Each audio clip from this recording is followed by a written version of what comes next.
you home tonight.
Good evening.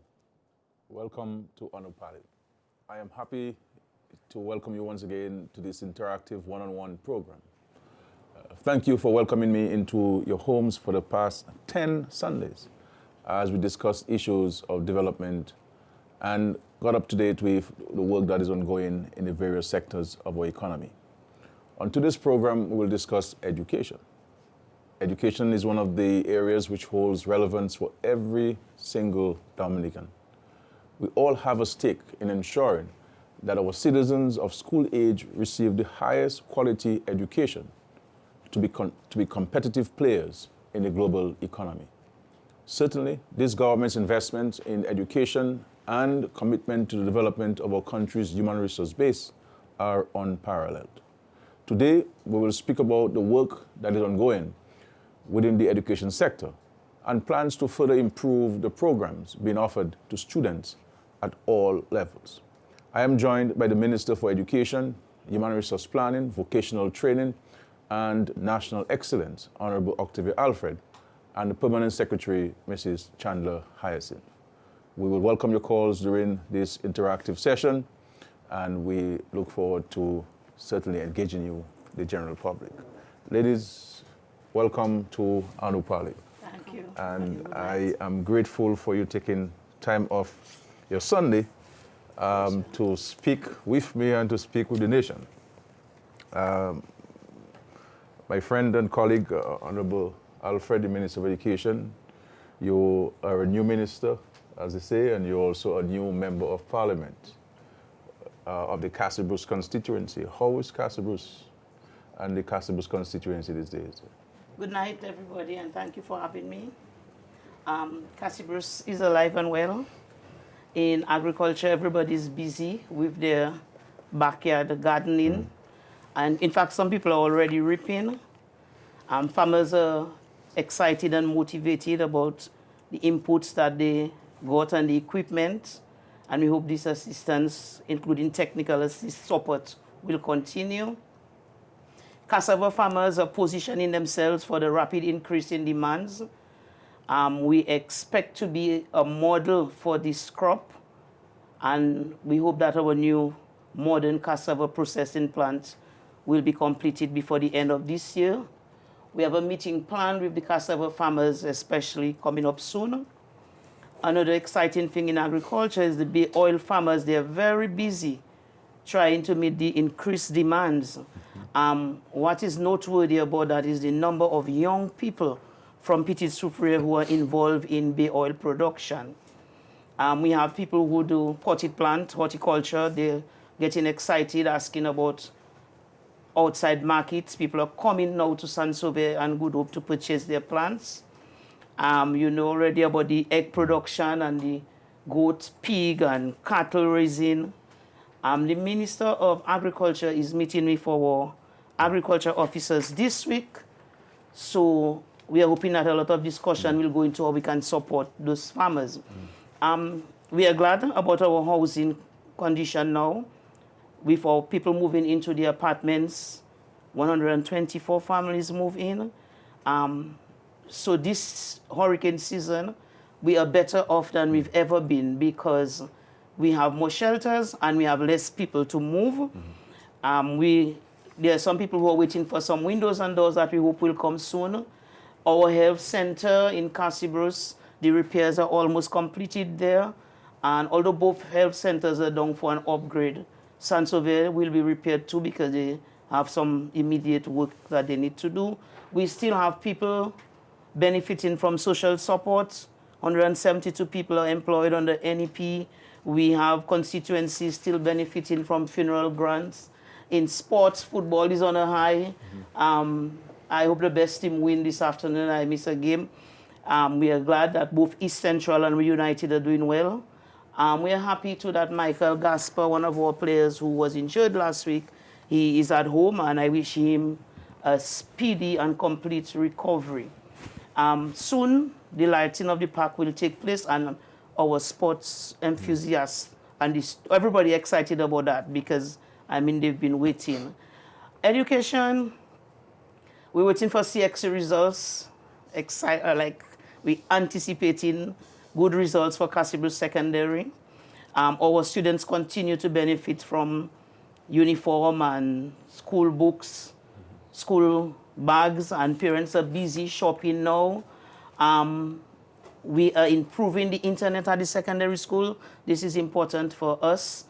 We have already begun work, looking at work for the smart room that we have to begin there soon. Devices will be available to our students. Santoville Primary was rehabilitated, $662,000 plus was spent there on the BNTF project. So Santoville School is ready and intact. No complaint. They even got some equipment for their cooking, some appliances, $11,000 for appliances. Cassibrus Secondary, we spent $46,000 for plumbing work. The school also received some furniture. I want to go back a little on this smart room that we'll put in Cassibrus. That is one of the schools where this will be piloted, and Northeast will be the other one. Our people are waiting excitedly because they then will be able to attend classes at night. Also, Cassibrus Secondary is getting ready for another BNTF project. We're going to have a chicken coop and a slaughterhouse installed at Cassibrus Secondary. That will be like $632,000 and more. It's a big thing for us because when that is ready, the people from the community can go there and do their slaughtering, where all will have everything that they need, and hygiene will be in place, and all the equipments will be there. Also, for the chicken coop, we are hoping that we will get, sometimes when the school has chicken, before you hear chicken run out.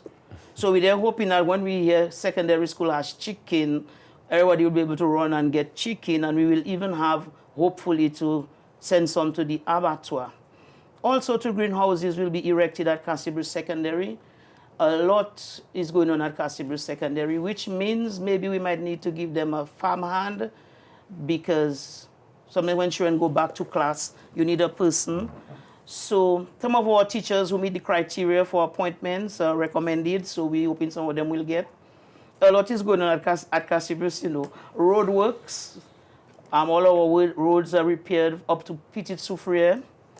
We will start cutting the grass. The grass is a problem, but I promise that we'll begin to cut the grass soon. In addition to the roads that we will do in the community and a few feeder roads, we have the reconstruction works on the Pocassi to Petite Soufriere, which will commence this year. This project is $126.5 million, and $47.5 million will be spent in Cassibrus. So we are glad, and it's kind of very encouraging that people are positioning themselves to go to work. I am glad that when people call, sometimes they call to say, I need a job. You think I'll get a job? So we are hoping that as many people from the constituency will be employed on this road project. Also, when it comes to security and emergency, our COVID-19 team and risk management teams are in place. We will hope that the work on the police station will be completed soon. We also thank BNTF for work done at the Good Hope Resource Center, and the Resource Center will still receive some more work. They are going to refurbish the place at $172,000, where we'll have stove and fridge and computers and aircon. But the most exciting thing now in Cassibrus about emergency is the construction of the regional emergency shelters in Cassibrus at the cost of $16 million. And work has begun. If you go there now, you will see work has begun. The promise was we will start on the 15th, and promise kept, we began on the 15th. So among all the other small things that are going on, this is just a summary of what's going on in Cassibrus. I take this time now to thank the people from Petite Soufriere, Santoville, Good Hope, Deepa, Mopo, and Tranto, Formel, Cassibrus, for their prayers and support and encouragement, and I ask them to take advantage of employment opportunities. Get ready to improve your skills and to learn new skills.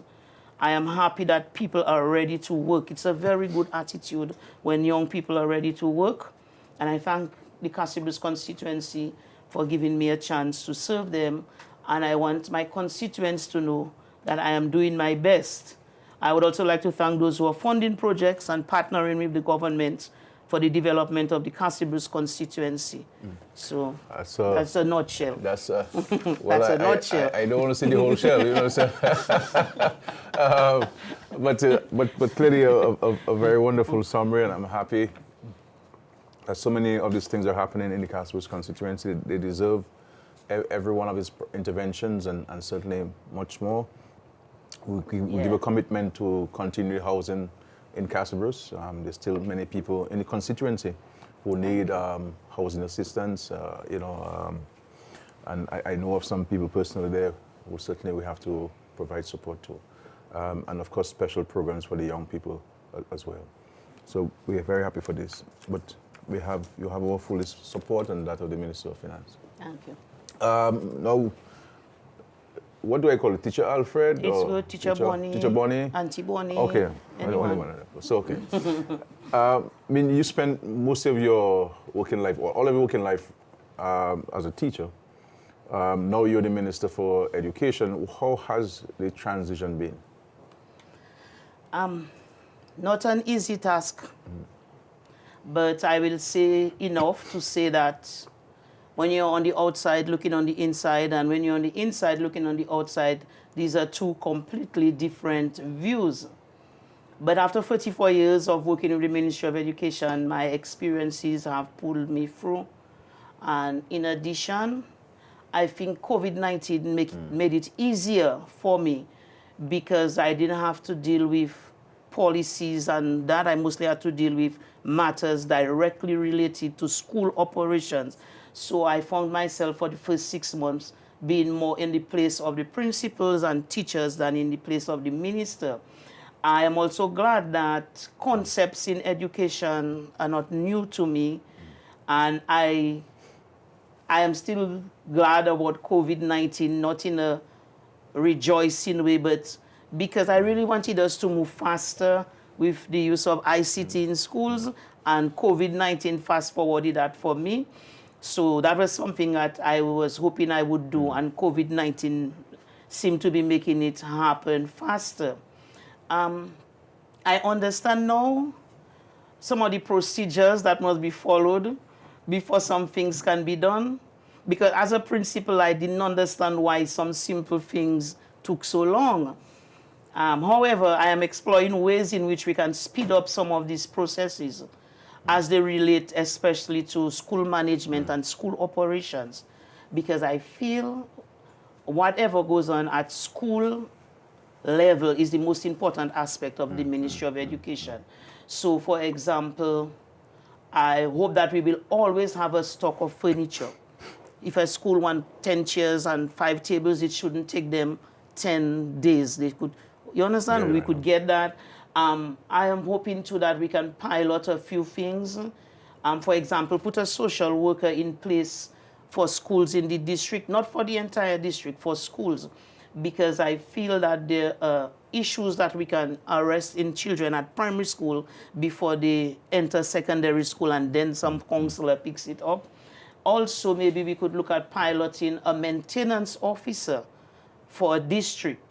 Maybe we can partner with other ministries so that the person can work at all government building in the district, so that we can move into a teaching time save 9 mode, that we don't have to wait until the end of term maintenance report come and then we're doing stuff.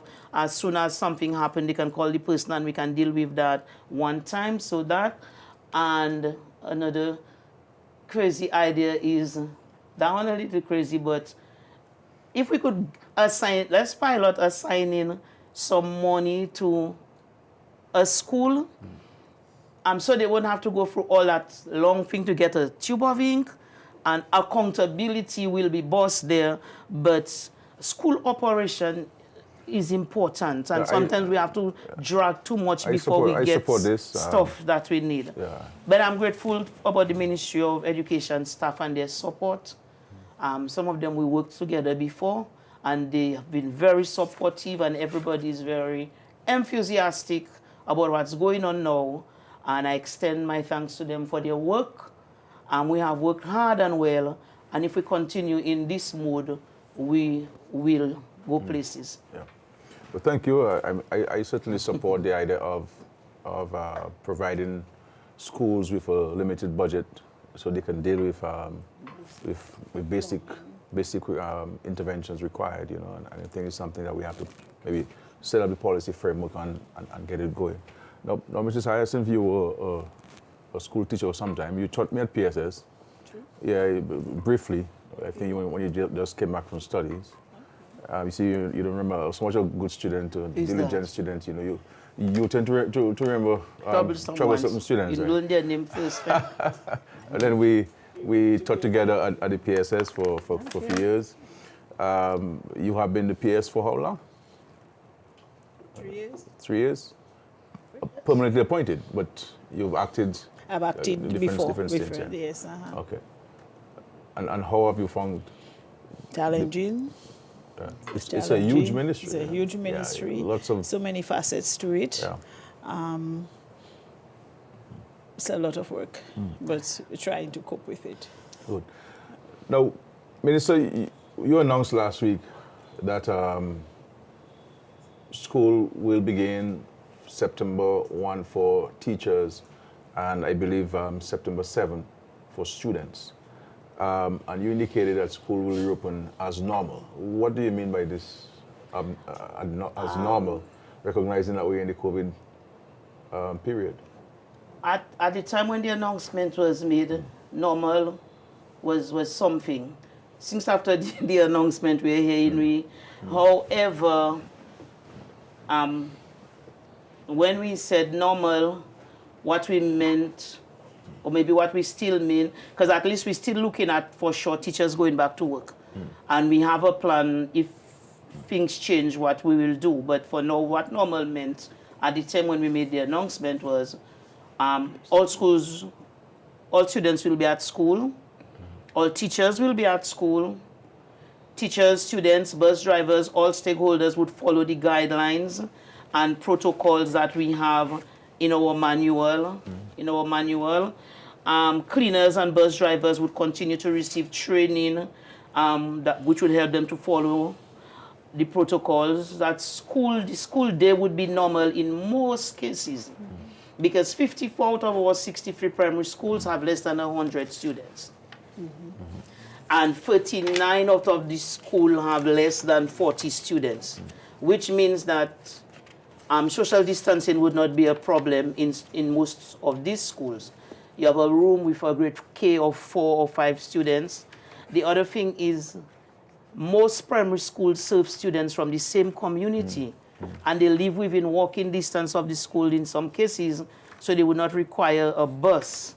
So when we said normal, that is what we meant. We also meant that we would go into face-to-face instructions and, if necessary, increase on the ICT use and continue as we were with ICT and face-to-face. Because I think it is important for students to return to face-to-face instructions for cognitive purposes and academic reasons. And if we get to go back to school, I'm expecting people to spend like the first 2 weeks to assess the students. This is important because this is very important because if our status change as it pertains to COVID and we have to go back to, let's say, online learning, teachers need to know where their students are. And we need to do that and catch it early so in case things change, we can know where we are. We need to test the students, assess them, and to put remedial programs in place. Even if we have to move forward face-to-face, online or blended approach, we need that. In addition, we need to have face-to-face because we need to assess our children where they are with their psychosocial. We need to have our students together so that they can debrief and share and see friends and do other activities. And while they are doing that, our teachers will observe. They'll not observe only changes in their behavior, but the children will do fun things. They could write songs and poem and free talk, so teachers can pick up any areas where we need to give extra support. So in case we have to go back under lockdown, we will know the students that we need to be looking out for most. And that's very simple. You ask the children to do a storyline about what happened during the time they were out. And the child say, oh, that was a lovely time. I watched a lot of TV, but boy, I was hungry. The teacher should pick that up. You understand what I'm saying? You might ask them to write a song. A child will come with some good lyrics, but at the end, the child will say, in spite of all that, I don't ever want to go in quarantine again. I'd rather die. That's the last line of their song. You pick that up. You know, so there are a lot of fun things they will be doing that we could pick up things, cartoon strips, and look at the speech bubble to see what is in this speech bubble. So that will give us an idea of what we need to do, even if we stay in school face-to-face, or even if we have to go on a blended approach, some in and some out, or even if all of us out, we need that information. So I'm really hoping we can squeeze in some face-to-face. Let's go step by step, and let's ask the parents to trust the process, because we have everything in place to make sure the children are safe. We need to do that for the sake of our teachers, but more so for the sake of our children. And of course, we'll be, most of the schools, as you say, you have sufficient space to allow for social, for physical distancing and so forth. Good. Now, PS, how do we intend to provide support to the principals and teachers to prepare to receive the students on September 7th? I mean, it's a whole new circumstance and environment. Yes, and the week of the first, we intend to do training with the teachers and principals. We have worked towards establishing guidelines and protocols. We have prepared handbooks, not only in terms of observing the protocols, but in terms of teaching and learning and for use in psychosocial. We also will be presenting webinars, especially to look at the psychosocial aspects to help our students and our staff as well. We intend to develop and disseminate health and safety information. All that is part of what we are doing in the handbooks that we are creating. We are in the process of providing supplies, based on budgetary considerations. All schools will be prepared using the high hygiene guidelines and the social distancing. We have already done some training with our cleaners. We will continue to do the training as we are procuring certain disinfectants. Some of the providers are going to facilitate us in doing the training for our cleaners in how we prepare our schools. Certainly what we want to do is to minimize the risk and to provide every support for protection of our staff, our teachers, and our students. As we said already, we will do this social distancing, and it will mean adaptation, especially for the larger school. One of the larger ones is like St. Martin's School, which is 600 plus. For that school, it may mean different accommodation for that school so that the social distancing can work. But as we said already, most of our schools are less than 100 students. So we should be able to practice at least in the classroom, to practice the social distancing. We hope we can be able to get some hygiene wardens to assist us with the sanitizing, to monitoring the students in the washroom, during play, to monitor the social distancing. We hope, as I said already, we will provide some social support, and we'll continue training. Training is key for us. Not only training in terms of hygiene and how to keep the school sanitized and clean and so on, but training in terms of the online mode, because we want to continue with our online mode, and we have already organized workshops, online workshops for next week. We are working with the UE as well to do a continuous program, online support for teachers, as we prepare them to use both the online mode and face-to-face mode in this new normal that we have. But certainly we will give all our principals and our education officers as much support as possible so that it can work and that we can minimize the risk. We expect our officers to assist us with monitoring so that the standards that we're going to set out in the guidelines can be effected and effected properly in the schools. Okay. We have a call. Hello? Good evening. Yes, sir. And how are you? We're very well, thank you. Okay, I'd like to thank you for the opportunity for taking my call. And I just want to share some insights and observations. With regards to the grade 6 national assessment, I noticed that, for example, children D's and E's are sent to a secondary school. And I don't believe that this helps the child, because in most cases the child cannot read properly, doesn't grasp the understanding quick enough. So that child is always going to be lagging behind.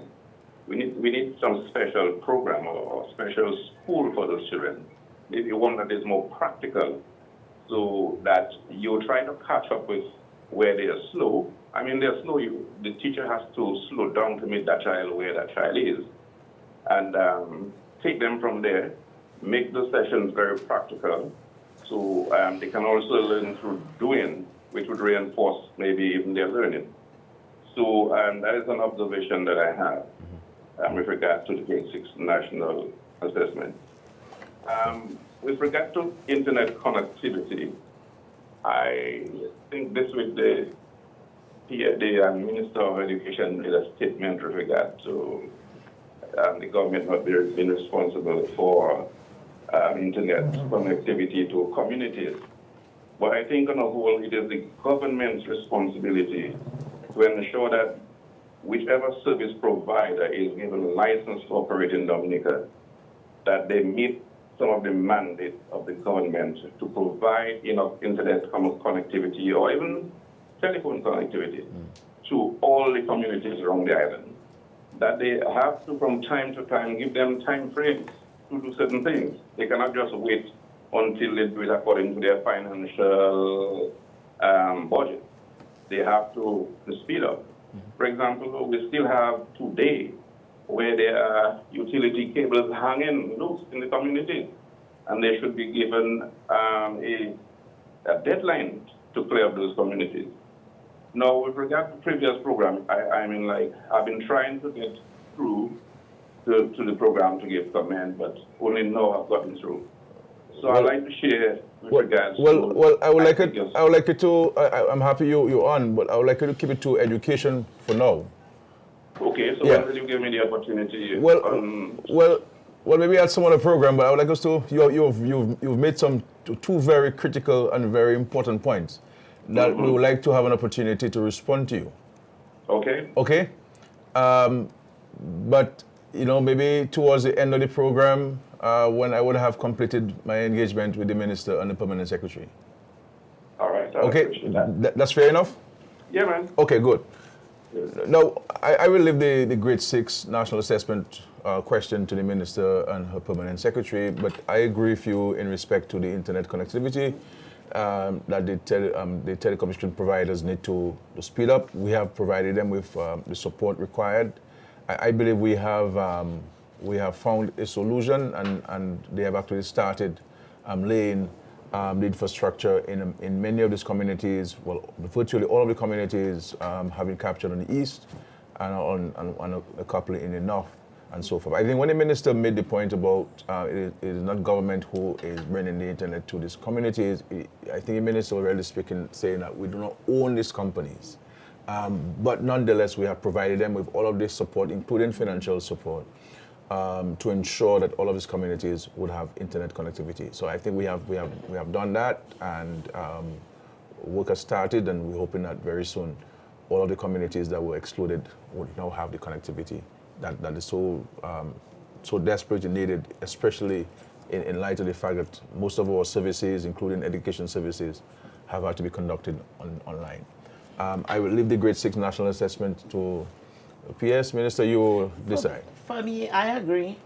Although we have other benchmark assessments that we do at grade 2 and grade 4, hoping that we'll catch certain needs in children and put programs and meet them. We end up sometimes with still is in grade 6. However, when the children get to secondary school, the children with these results, they are tested again so that the school in the secondary school can know what programs they can put in place to meet these needs. I think we need, to go into not just pedagogy for training for teachers. We need to look at andragogy because when you have a 14-year-old, you cannot use the normal, okay, the child is 14, he's at grade 2 level, but you cannot use the grade 2 method of teaching to teach a 14-year-old because he feels as like, why is that not miss? Why is that? You know, so we need to now look at adult style of teaching that we can use with these children who are young adults but at grade 4 or grade 3 or grade 2 level. And the teachers training our teachers are getting now, they concentrate a lot on pedagogy. But we need now to add that adult education part in it so that they can, because that's how you teach an adult who cannot read, you use the same method instead of grade K and grade 1 method before 12-year-old. But in furtherance to the response, I mean, in 2003, we introduced national assessment Yes. at the primary school level at various grade points within the primary school, and with the intention to pick up and assist students and who had remediate. challenges and to have interventionist programs to ensure that before the child gets to grade 6, and he would have been brought up to speed with the rest of the students. But don't you think we have come to a point where now we need to evaluate and assess this assessment? Has it lost its way? Is it not achieving its objectives? Because what I have found before, I have found is that it has now become a sort of a competition among schools. And it was never intended to do that. It was always intended to focus on the students. As a matter of fact, it was supposed to be private information. I don't agree with the Ministry of Education publicizing the results at all. I think that has caused there to be a competition among schools. And then once we have competition, only the fittest of the fittest shall survive. And it was really intended to help the slower ones amongst us. And so where are we on this national assessment? Don't you think, P.S., that we need to... Those are some of the things that we have addressed in the education sector plan, because we have to look at the broad picture. Certainly, there need to be more support at the primary school level to assist students. And one of our main challenges is teacher training, because we still have a lot of teachers who are not trained. Yep. And even when they do the training that is available through the Dominica State College, it's still deficient in many ways. But we certainly need to put things in place so that more remediation, more support can be done for students at the primary school level, so that we can see improvement, so that by the time they get to secondary school, we'll see better performance. Certainly, the onset of online learning is another modem that we can use for students who are slow learners. There are software programs that can be used. They can be used and work at their own level. Individualized programs can be set up, and that's where we spoke up with last year about special education. Yeah. This is an area that we need to train teachers on in terms of individualized learning and how we help support our slow learners. That is part of what we want to do in special education, and this is an area that we intend to give support, especially at the primary school level, so we can have a different kind of student at the secondary level. I'll certainly come back to this because it's an important point there. We have a caller, please. Hello? Yes, good afternoon, good evening. Yes, sir. I want to commend the Ministry of Education for a very good job. And of course, despite the global pandemic, education to continue a very good job. Now, in terms of social distance that school is slated to open on September 7th, is everything in place to take care of the social distancing? And secondly, how soon can we see something done at the Goodwill Secondary School? Come to that. Thank you very much. Those are two Thank you, areas. caller. Thank you. I believe, and I don't want to provoke anything today, but certainly I believe that we need to invest, I believe, more in early childhood and redirect some of the resources from the ministry into early childhood, so we can, because the foundation years are very critical. So, but that's a discussion we need to have. That will take a whole 2 hours because some of them to discuss. Some of them we need to go back to testing the children in grade K, because it could just be a slight vision problem. yeah. You know, it's really not anything about being intelligent. They're just not hearing the letter songs. And so I'm glad that we're looking in this direction. Some of those would be some of the things that we Yes. address in the education Our sector plan. So Right. once we have it Yes. approved, we can address some of these things holistically. I would certainly like to see this draft because I have some revolutionary ideas for education. Now, come back today to school reopening in September. Have we put systems in place to ensure that the schools do have all of the necessary sanitation products to ensure proper hygienic practices at the schools? Certainly, we have begun to procure items. And we are getting some support too from agencies like Israel. Israel is going to give us some support in that, especially, as I said earlier, in terms of training of the cleaners, how to use some of the disinfectants. We are looking at disinfectants, not the regular type of disinfectants that can do a little more. We want to look at how we clean our washrooms, how we clean our face basins, so we will provide material. So the cleaning is no longer going to be you come and clean at 5 o'clock in the morning, hope. and then you clean at 5 o'clock in the afternoon. You do some cleaning in between. And then we have the hygiene wardens during the day. Now, what about the policy of wearing of masks? Wearing of masks, have we yes.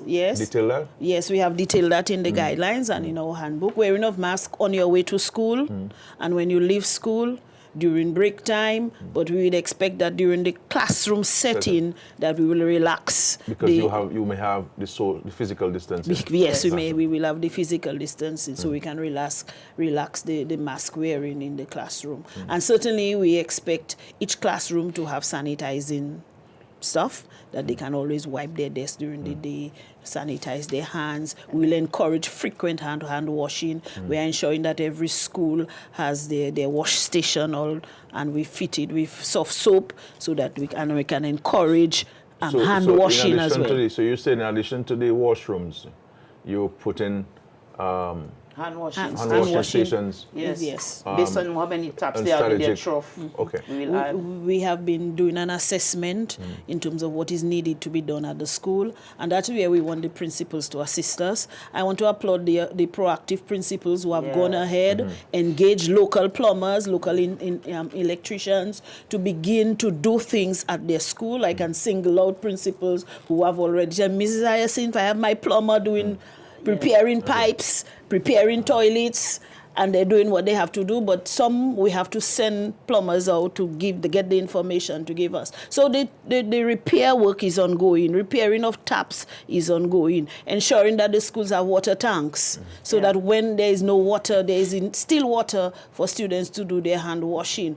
Although we are endeavoring to have all our schools with water tank, but some of them were damaged, so we still have one or two schools to still fit in with water tanks. So there is still a lot that we have to do, but it is ongoing, and we're hoping that once the principals work with us so that we can engage local plumbers in particular, we can do more repairs. And most of our schools too were just repaired from Hurricane Maria. So most of them have good facilities. We made sure that some of the water troughs we cater to children with special needs. The early childhood, it is designed in a particular way. In schools like Salisbury, we have special wash basins, smaller size, lower level for early childhood, for the smaller ones. The toilets are specially built toilets for smaller people. So we are making changes as we rehabilitate our schools. But we intend to work collaboratively with our principals and our education officers so they can do the assessment at the school level and work with us so that we can make improvements at the school level, again, based on budgetary considerations. Yeah. Well, let me know. We have to ensure we do everything possible to provide safety for students. Is it 1 second, please? A telephone call, please. Hello? Oh, hi, good evening, everyone there. It's nice to hear you guys are focusing on education today. So, PM, I'm probably sure you remember who this is, but I'm so pleased to hear you guys talking about special education. But when we talk about early childhood education, I'd really like us to think about the parents and the interaction, because there are a lot of young mothers who have kids with special needs, and it's important for them to learn really how to interact with these children. The parenting So programs. at the community centers, we can utilize these to get parents to learn special techniques.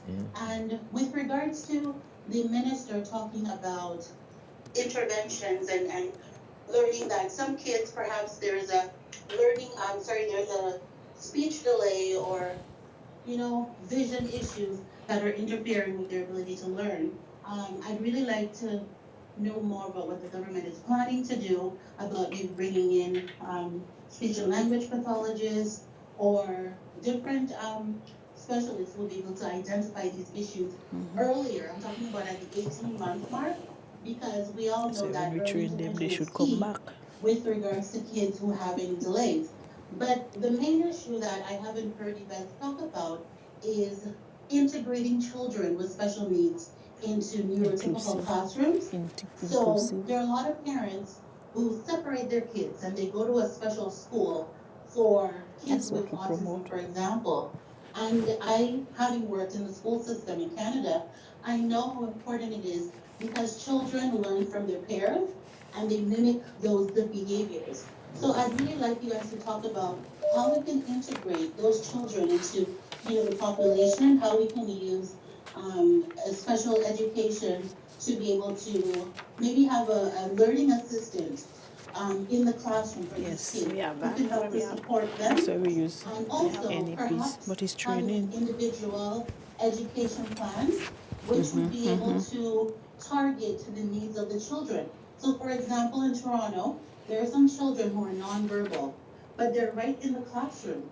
But what we're focusing on is just life skills. So learning how to dress yourself, learning how to go to the bathroom by yourself. But they're in the classroom. They're reading at circle time and they're participating.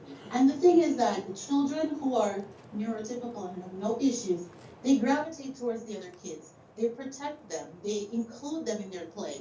So it's really nice to see that children are learning how to be empathetic. They're learning how to be welcoming. And I feel that inclusion in our classrooms in Dominica can go a long way. And I Sure. just really like Sure. to talk about that, and also to talk about early intervention for autism, because Okay. at around 1 year to 18 months, Sure. Thank you very much. parents can tell. Hello. Thank you very much, caller. Yeah. We've gotten the questions and we've noted them, and we'll try to provide a response during the course of the program. I Today. hope so, PM. All right. Thank you. Thank you very much. A wonderful evening. Thank you very much.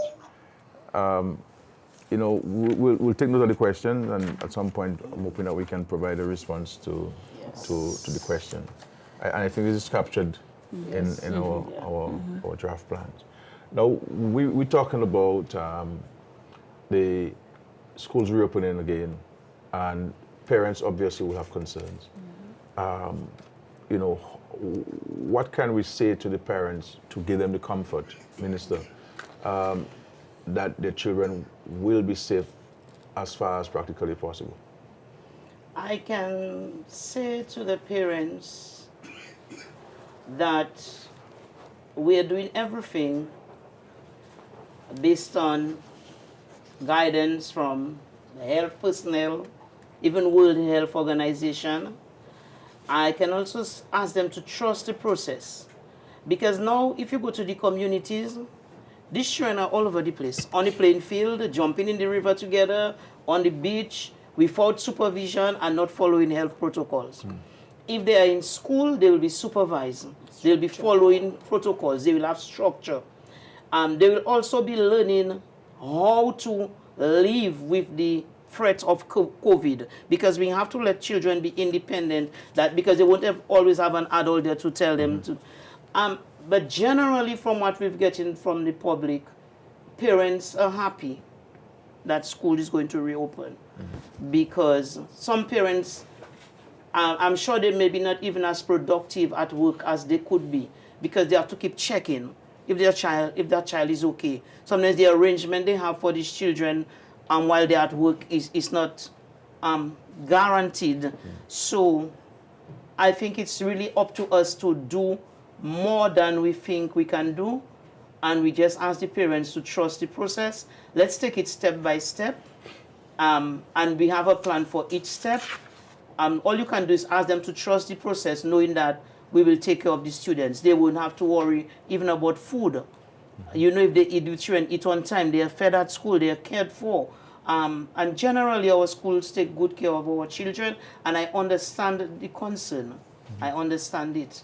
But I am sure some of the children will be safer in school than all over the place, jumping on park everywhere. You know? Now, P.S., how do you respond to the last caller in terms of the concerns and suggestions which the person has made?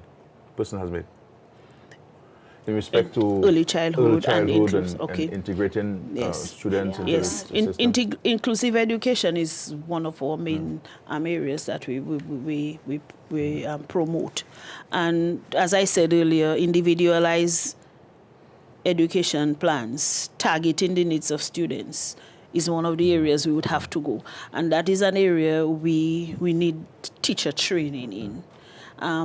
And that is part of what we would have to do in terms of special needs education, training teachers in terms of preparing those individualized plans. And to, as we are saying, is not just at primary school, but at the early levels too as well, because we can identify problems there with students. So she made some good points, and the parenting sessions, I take that point in particular, how we work with parents, especially young parents, with challenged students to help them to cope. This is something that we can bring on board and do much more of. I think that is an area. I think maybe we could pay a little more attention to the roving caregivers. I'm looking into giving them some more training, because they deal directly with the children at daycares. Long before preschool, between 0 and 3 years, the roving caregivers go to the homes and stimulate the students, the children. Maybe we can look at expanding that program a little and adding a little more training to the caregivers, so that if they go to a home and they meet a 4-month-old with a challenge, that they can already know how to stimulate that child. But to say that we are making an effort to include the children, we had a student at Cassie Bruce Secondary, and now he's at college. We also have another student coming from Dalis this year, who will be at Cassie Bruce Secondary. So when the children come in, we give them a special teacher to take care of them. So we have begun that process, and it will be ongoing. Okay. Yeah. But certainly it appears that we're also going to need much more professional guidance and help in that area to strengthen what we're seeking to do and what we've been doing. Okay. Now, in respect to COVID, you know, we have recognized that the use of technology was more evident and apparent because of the online learning. How are we going forward going to incorporate the use of technology in our teaching methods and practices at the school level? Are teachers going to be given additional training in that regard? Yes. We have learned a number of lessons from the impact of COVID, and again, certainly it has forced us to make more emphasis of the use of technology for teaching and learning, and we would expect to push more of that, and we recognize that our teachers too need support, so that's why we are doing further training. We are working with organizations so that we can provide training for all our 1,000+ teachers. From the week of the 1st to the 4th, we have already organized webinars. We already organized Zoom training. We are looking towards working with other organizations for a long-term, like 8 weeks type training for all our teachers, because we recognize that we need the online support, and we have to give our teachers that kind of online support. Not only the training, the provision of devices is another area that we will give the support for our teachers. And certainly, training is key for us, because we have to continue that blended approach. Because even for homework, while they can do certain things at school, some things can be done at home. The school day is never long enough. There's always certain things that can be done at home. We are looking at other programs. Certain apps can be developed that our students can use for learning at home, our teachers can use for home. The whole Zoom meetings and online meetings is a new normal for us. So we can have more kind of meetings and collaboration and opportunities for development among our teachers using online learning.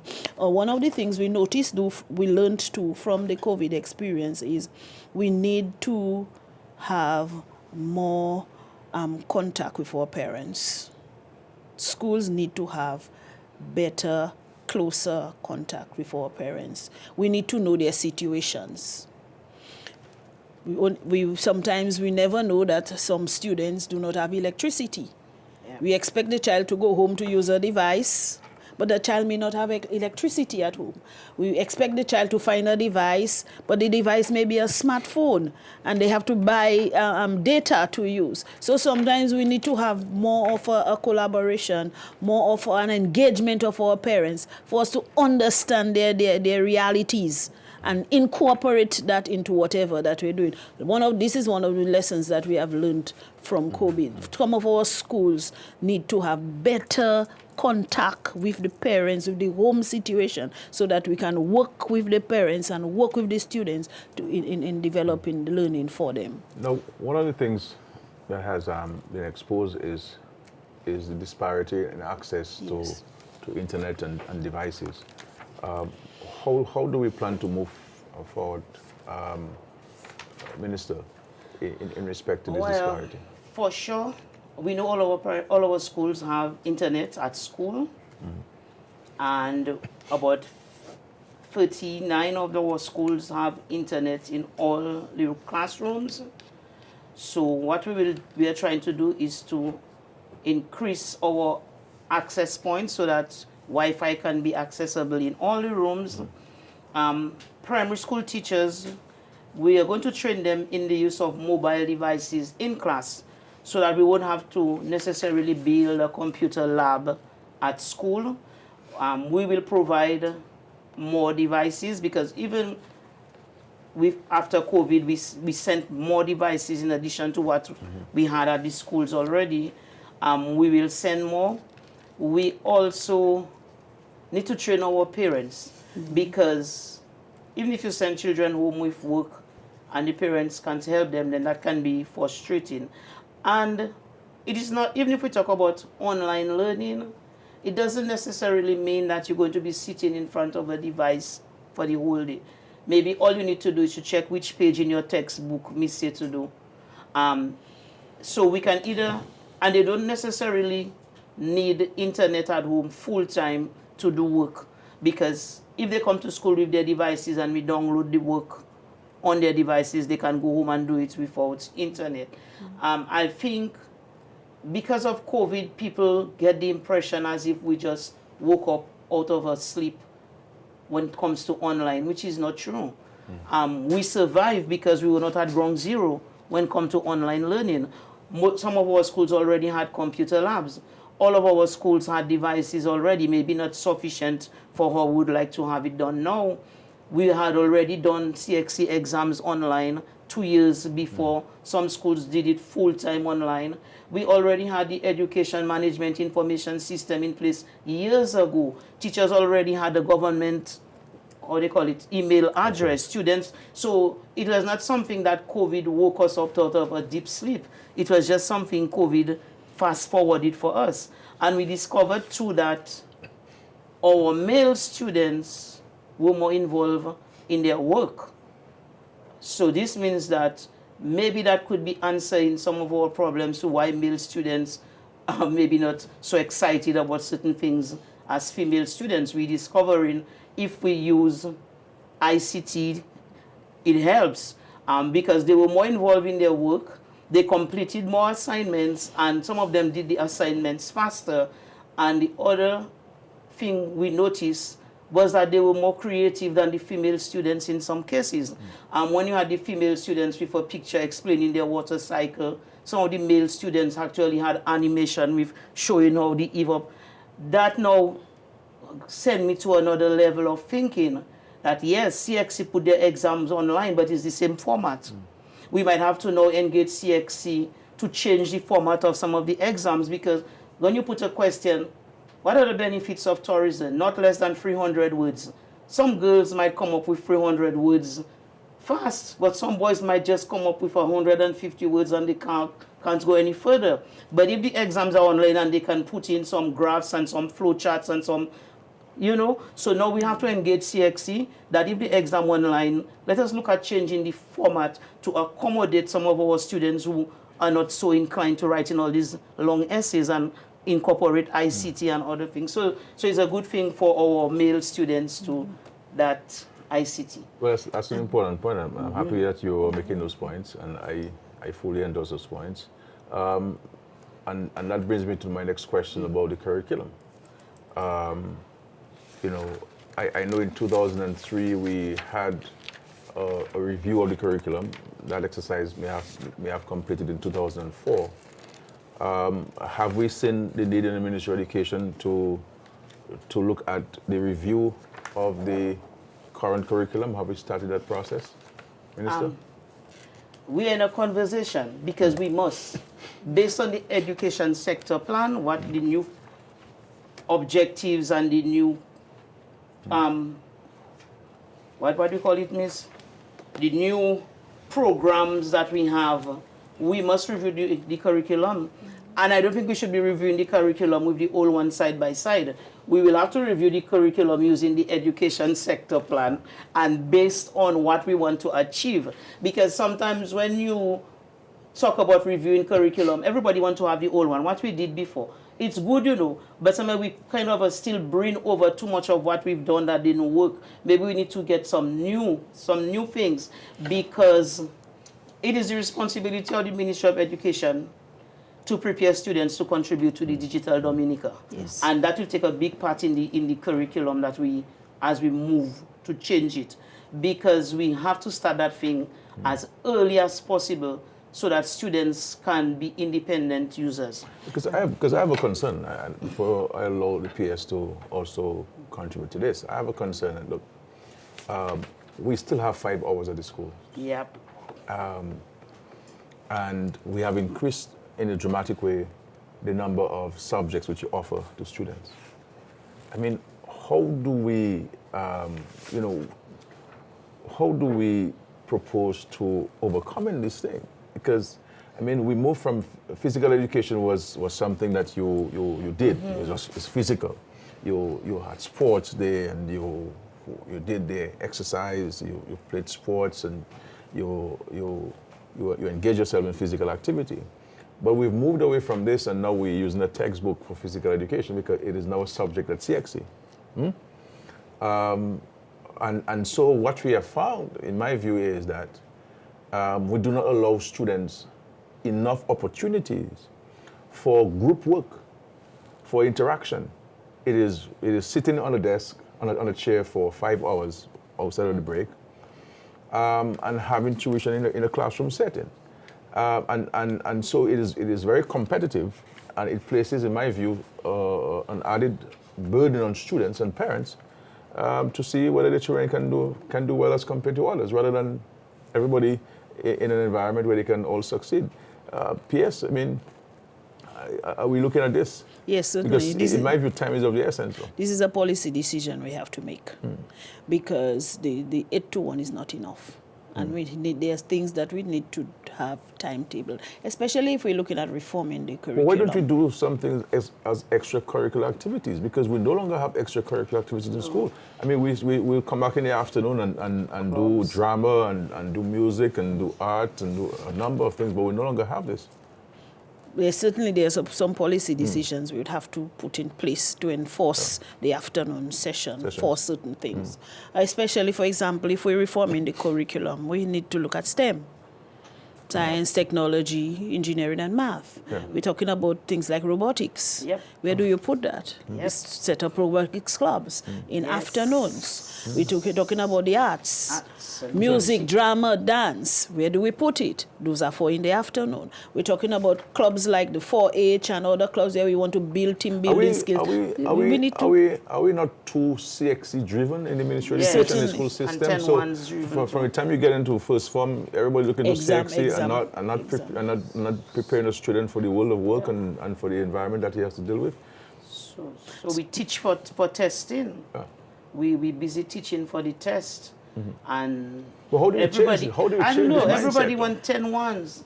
And then you go to college and you need just 2. Then you go to university and you need none. Then you look at the curriculum, and if you do a horizontal mapping, you're realizing that most of the thing in agri and INTI, food and nutrition, PE, HSB and bio, if you check out the units, there are 3 and 4 common units.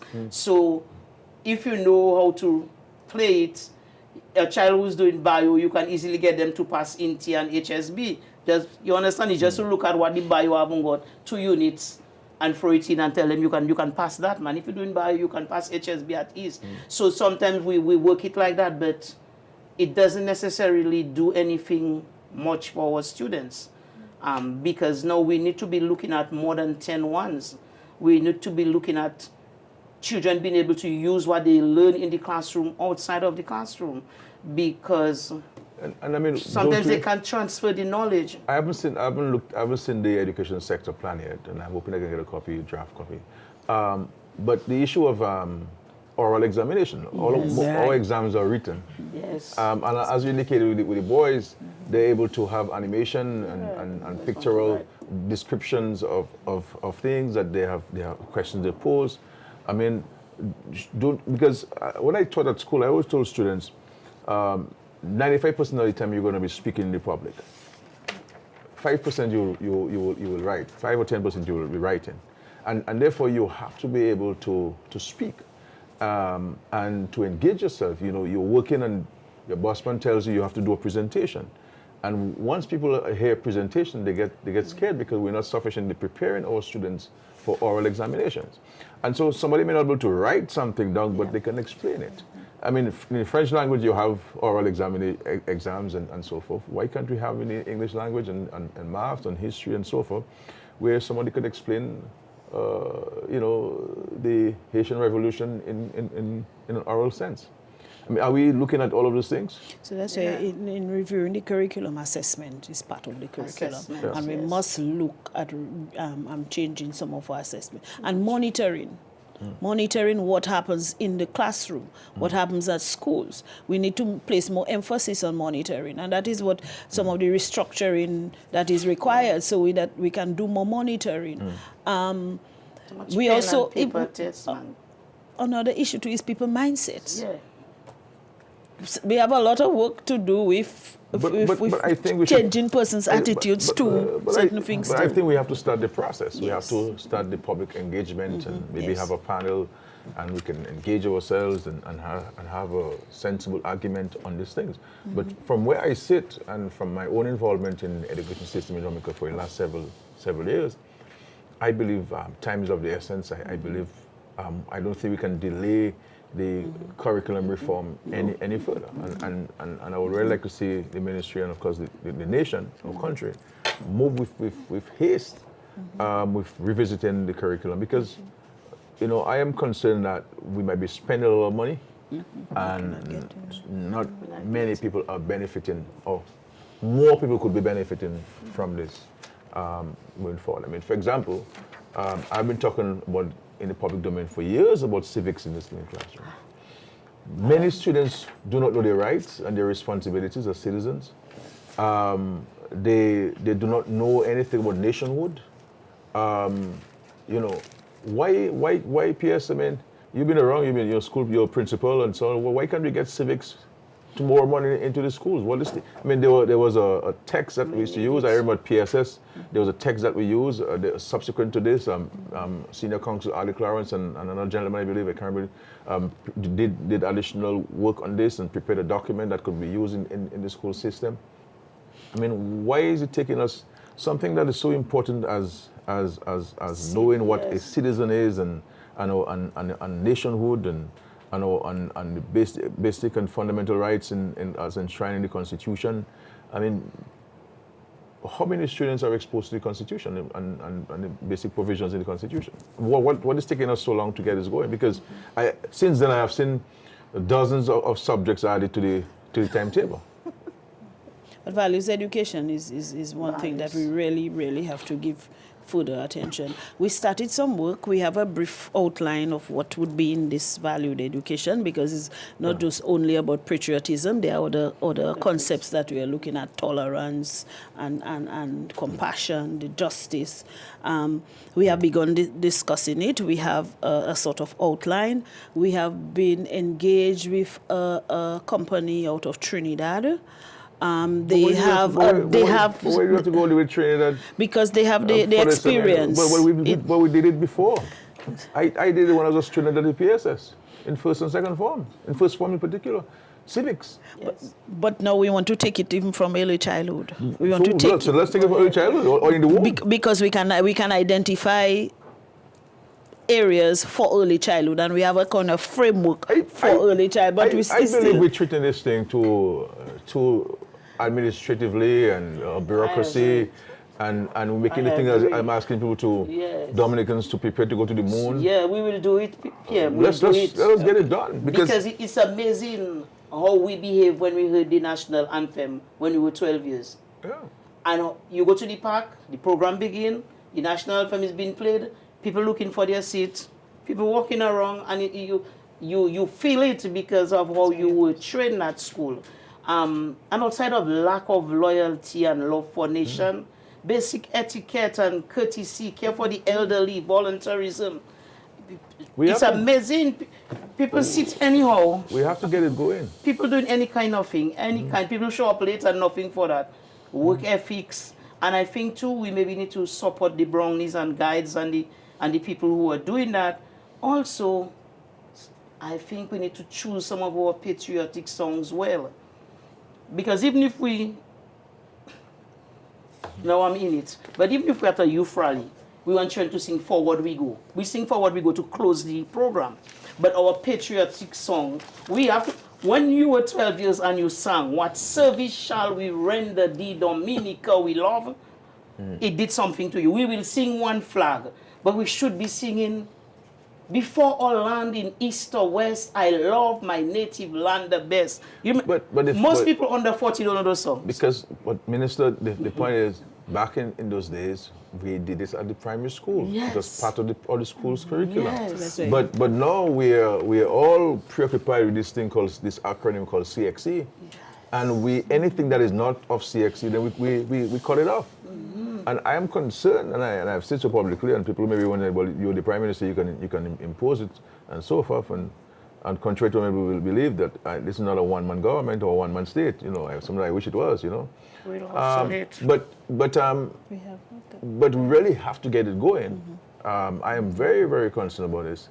That this is a critical part of developing and molding our future generations, and I think we're missing on this, and we need to make space and time. The other point I believe too is on religious education and guidance. I understand that there are multiplicity of religions across the country, but back in PSS, what happened was that on a Friday, from 8 to 8:30, we allow all religious leaders to come, and those who were Catholics went with the Catholic priests, and those who Pentecostal went to the Pentecostal pastor, and so forth, and people were able to be given some guidance. So the whole idea of bringing in the community to the school, the education pie of everybody playing a role in the education of our children, but now we're doing it all by ourselves as a ministry. And then parents hardly involved, and the community is not involved. But I think we need to use those mechanisms, those mediums, to bring people in, and so that students can see and hear different people other than teachers. But anyway, I am just rambling, ladies and gentlemen, on things that preoccupy my mind on these things. I'm hoping that. Because I definitely we need to do some kind of financial management somewhere. Yeah. But We certainly need to find a place to teach children to manage finance. Now, the issue Because- of TVET is something that have been spoken about for a long time. I mean, you know, it is a critical component. I remember somewhere in 2011, we contracted a loan from the CDB in a sum of 15 million EC dollars, and that was used for training of teachers and specialist teachers, curriculum development for TVET. PS has all of these things, have they borne fruit? I mean, are we still seeing these investments playing a critical role in the education of our children? Certainly, the TVET plays a huge role in education. And education has its role to play in terms of preparing skills in our young adults, skills for employment. So TVET has a critical role to play in education. We still have a lot of work to do, especially in terms of, since 2011 to now, some of the plants, some of the labs that were developed have deteriorated.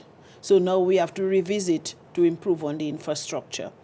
In some of our schools, we still have issues with training of teachers.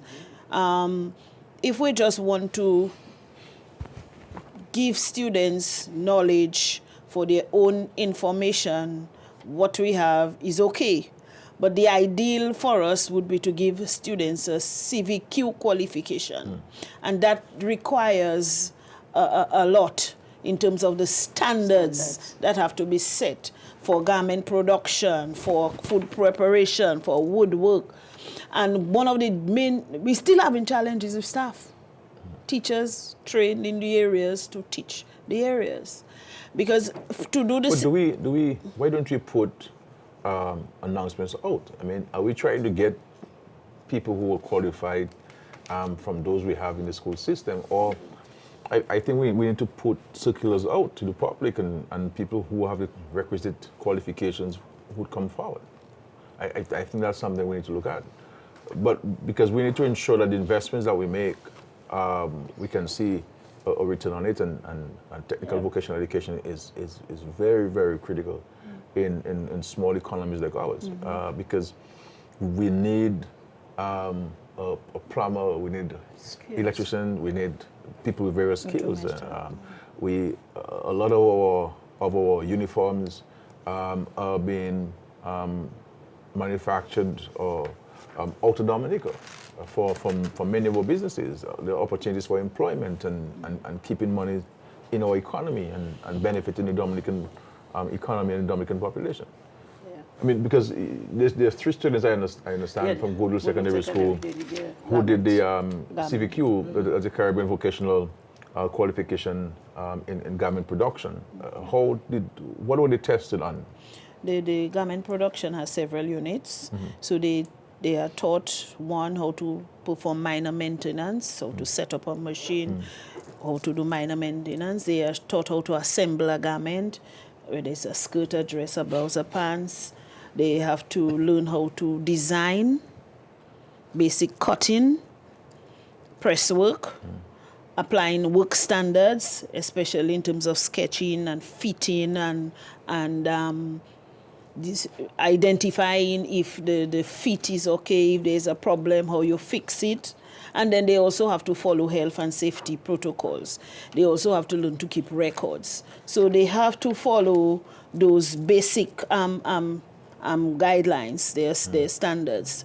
Their standards for how the room has to be set up. But also, too, they learn to work as a team, learn to work in groups. They have to learn how to market their product, how to market themselves. All that is part of the training for a basic level 1 CVQ in garment production. Persons at that level can gain employment as a junior garment technologist or an assistant garment technologist, or you can work in tailoring, because you basically have designing, cut work, construction of a garment. That is what it is, basic areas. So any person with that basic skill, once you have a CVQ in that area, it qualifies you to work anywhere within the region. And through work experience, you can sharpen your skills and gain your skills. And that is where, with improvements at this Dominica State College, we should be able to offer our students to go to a level 2 or level 3. They should be able to do further so that they become better designers. They can manage a plant. And we have a number of young men and women interested in this area. This year we had 3. Last year we had 8. The year before we had 9 coming out of... and that's the only school where we have 2 teachers trained. We have other teachers doing garment, but they are not trained. So then they cannot fit into the CVQ model, because they do not have the basic training and even if they have the training as a verifier or assessor, they must have the basic training in garment production. The same thing for mechanics. You may have the skills, but you have to have the basic training so that you can qualify to be an assessor or a verifier to train the students for CXC. Because we have to move ahead somehow, because we did a lot of work at school level to change people's mind frame about skilled subjects. And now students and their parents are ready, we ready for waiting, because people used to tell children, a bright boy like you're doing food preparation, boy. You know, but now you won't hear that. No parents ask to put their children in food preparation or auto mechanics. Now the mind frame that skills are for dull children or students who are not intelligent or academically inclined. Now we kind of dispel that myth. So we have to move ahead somehow with it.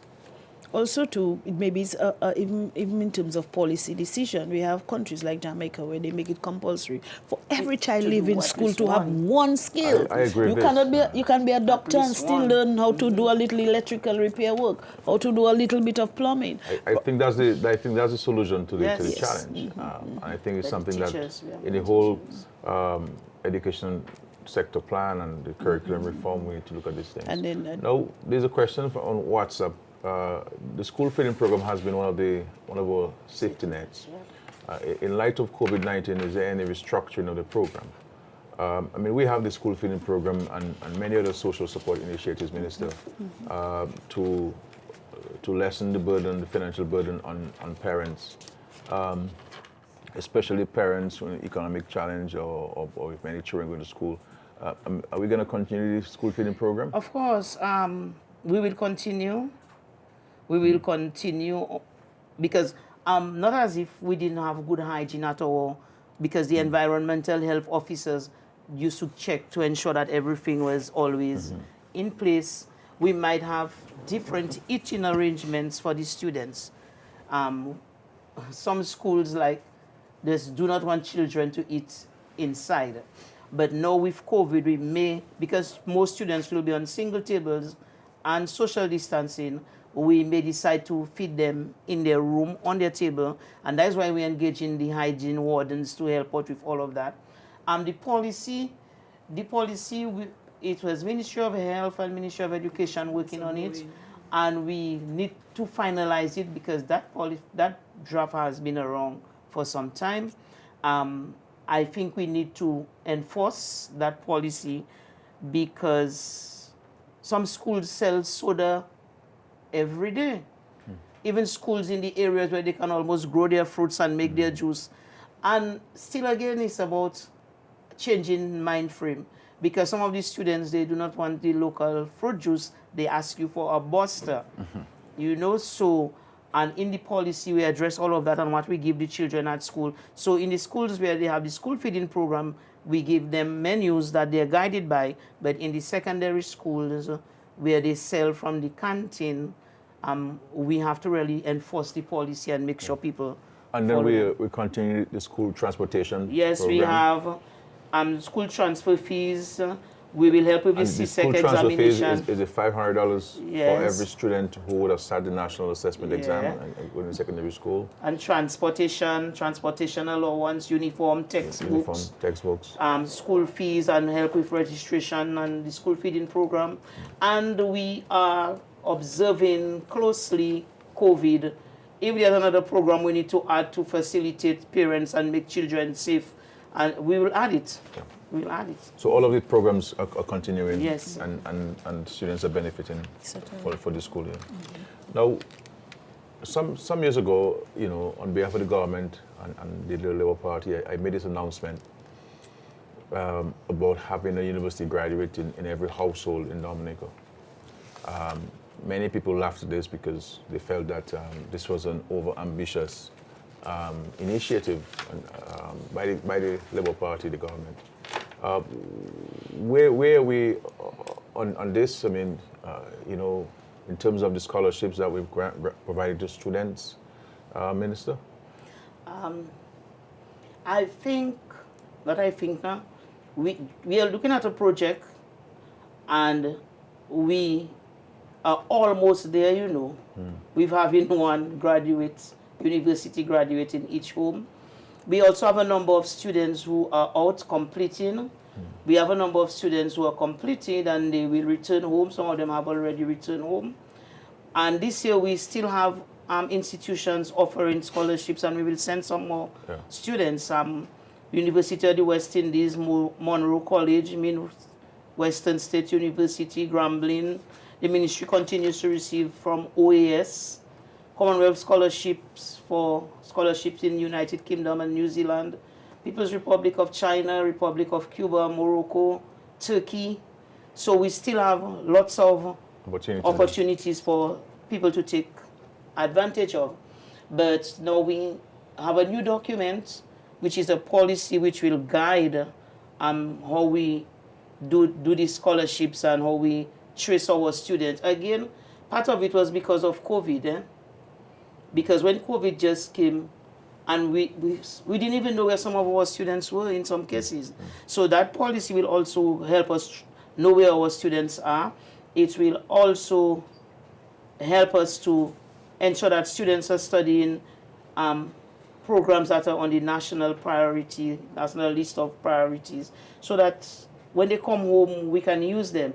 That will also guide us to ensure that students do not just change their program after 6 months, because if the government sponsor you to go away to study something that the country needs, and when you get to wherever you are, you realize, that's a little too challenging for me, and you change.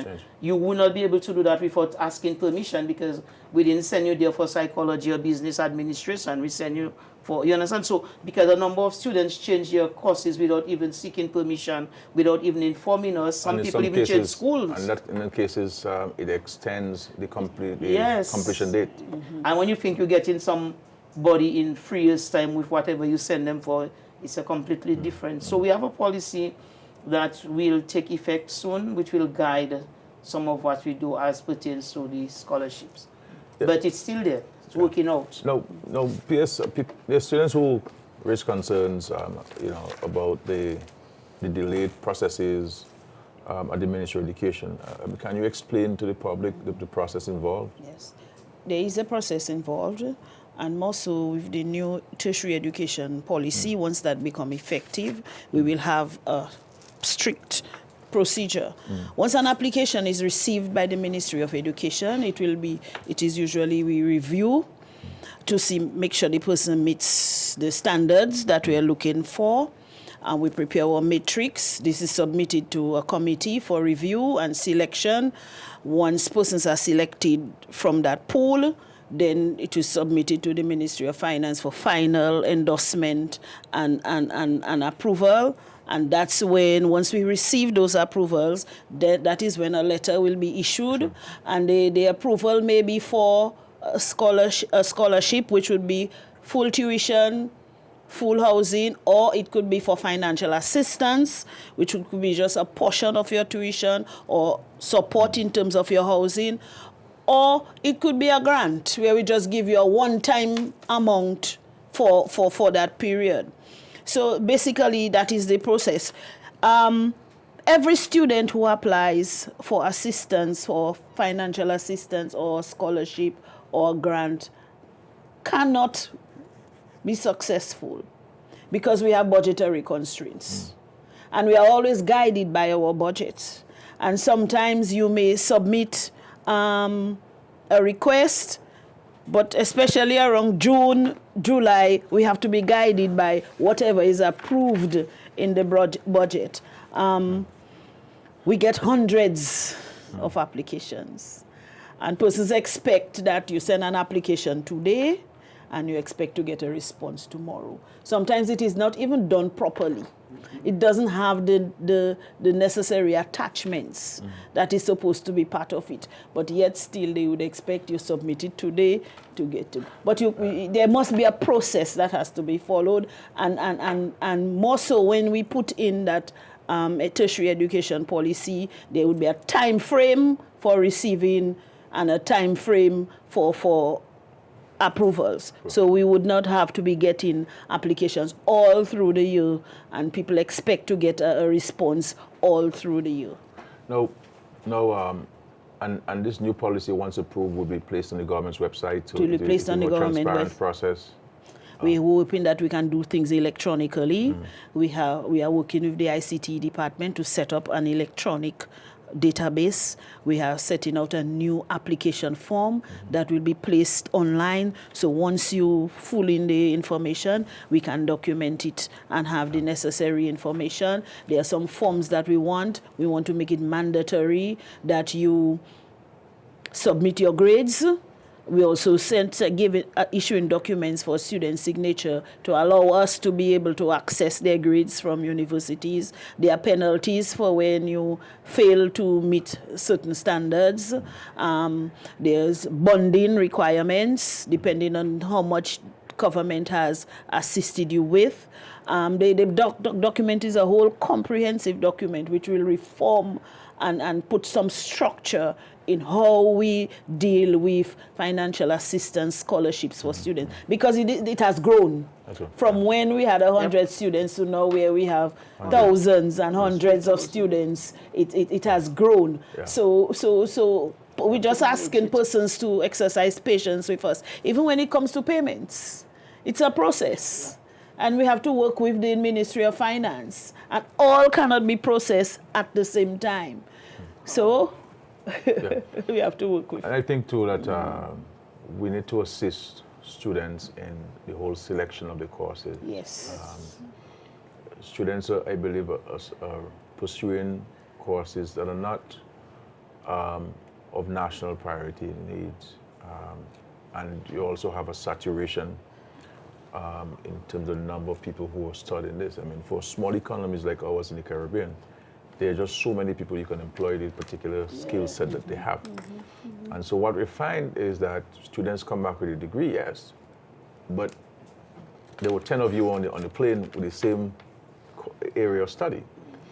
And how many of you can the economy absorb at any one time? So it's important that students see going to university as an investment, and they need to ensure that there can be a return on their investment. And I think at the secondary school level, at the state college level, and even outside of these two structures, we need to provide students with counseling and guidance counseling in terms of career options and pursuits, and because it's I see it all the time, and it's a major challenge for some students.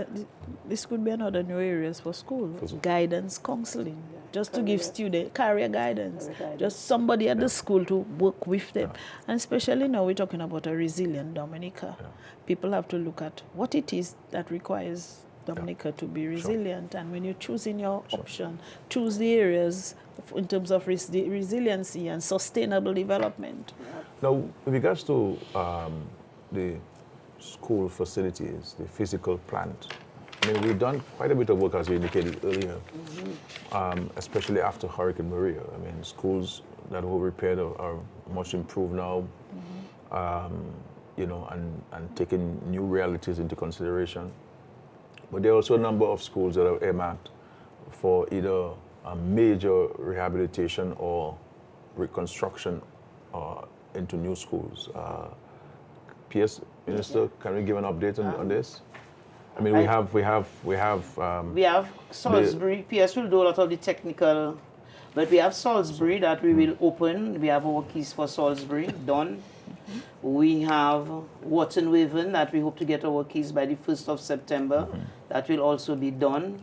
We have done some preparation work for Maho, and we have Monjon preparation work. I think my PS has the documents which can speak a little in more details to some of the schools that we are working on getting done. Now, with regards to, before you go, with regards to Maho, I know we have a substantial amount of funds earmarked for Maho Primary School. But I'm of the opinion, I'm sure the ministry is of the same opinion, that we may need to look at a new school for Maho. Maho is one of the largest primary schools in the country. And the structure is an old structure. And really, in the third decade of the 21st century, for us to be adding new concrete to old, it might be something that we need to revisit. Of course, we can have a further discussion on this, but it's something that I've raised before, and I'm taking an opportunity to raise it. Now, we have the schools that are being funded by the government of Canada, and we also have schools that will be funded by the government of China, and also our own resources. You want to speak to some of this? Yes. So far, since Maria, we have done a lot of work in our schools. I can highlight in the Northern District, we have worked at Benz, Savantpike, Clifton, Collywood, Dubla, Paybush, Vickers. We built an additional building at Thibault, Dodan, Woodford Hill, Wesley Primary School, Northeast. Works at all those schools. In the West, we did some work at Cooley Bistris. Well, we have Salisbury, Goodwill Primary, Roseau Primary, and we have all those new early childhood centers, including the one at Roseau Primary. In the South, we have done new works at Soufriere, Newtown, Mont Prosper, Trafalgar, and the Piet Charles Secondary School. We have the BNTF funding auto mechanics room there for us. Then in the East, we have done works with the help of Digicel at Concord, Cassie Bruce, Atkinson, Sally Bear, Siniku. We did works through the funds of Government of Dominica at Jonesboro Pier. We also did works with the help of Maria Holder Memorial Trust at Bells and Warner. So we have completed quite a number of works. That's why even as we prepare for COVID, we know that in some schools we have good facilities.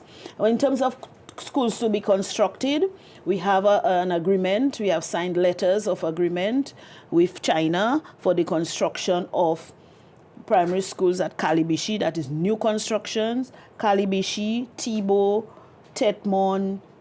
We're going to do an extension at Siniku and an expansion of Bellevue Chopé to include the Petit Savan students.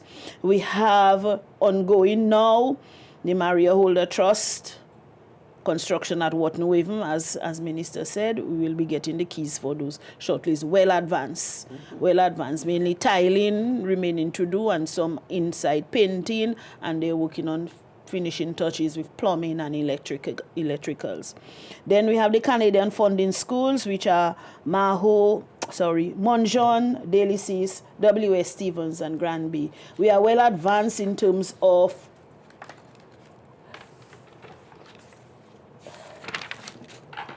these projects.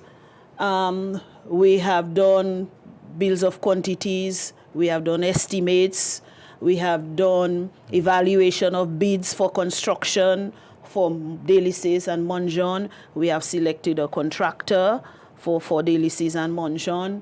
Daly Cis, the work at Daly Cis would be some 2.4 million. At Monjon is some 1.1 million. So those are well on their way. Once we have cabinet endorsement, we can move for early September to begin construction at Monjon and Daly. W.S. Stevens and Granby, we are in the final stages of selecting the contractor. All the bids are in. They have been evaluated. It's the final meeting now to decide which constructing company will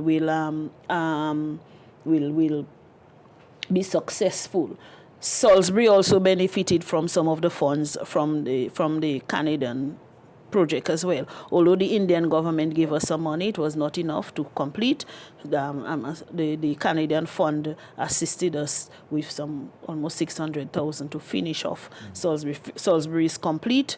We have the keys. They have electricity. We are just fitting in so that they can put in their internet so that we can be opened come September.